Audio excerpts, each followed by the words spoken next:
ఈరోజు బాపట్ల పట్టణంలో రవాణా శాఖ అధికారి గారు కె సురేష్ సార్ గారి ఆదేశానుసారము టూ వీలర్స్ మోటార్ సైకిల్స్కి సంబంధించి వాహనాలు నడిపేటువంటి వ్యక్తులు హెల్మెట్లు లేకుండా, లైసెన్సులు లేకుండా మరియు ఇన్సూరెన్సులు లేకుండా తిరిగేటువంటి వాహనాలకు జరిమానా విధించమని వారి ఆదేశానుసారం మేము కేసులు బుక్ చేయడం జరిగింది.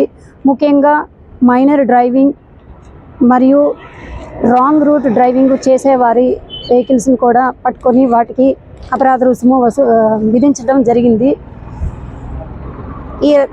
ఈ మధ్య కాలంలో ఎక్కువగా యాక్సిడెంట్ల కేసులు మేము ఇన్స్పెక్షన్ చేయడం జరిగింది. ముఖ్యంగా అందులో మెజారిటీ వెహికల్స్లో టూ వీలర్స్ ముఖ్యంగా ఉన్నాయన్నమాట. అందుకని టూ వీలర్స్ మీద స్పెషల్ డ్రైవ్ చేయడం జరుగుతుంది. ఇందులో భాగంగా తల్లిదండ్రులు దయచేసి మైనర్ పిల్లలకి వెహికల్స్ ఇవ్వవద్దని రవాణా శాఖ తరఫున విజ్ఞప్తి చేస్తున్నాము. అలాగే ప్రజలు తమ ఇన్సూరెన్సులను మరియు లైసెన్సుల్ని రెన్యువల్ చేసుకొని యాజ్ పర్ రూల్ పెట్టుకొని వెహికల్స్ తిరగవలసిందిగా ప్రజల్ని విజ్ఞప్తి చేస్తున్నాము.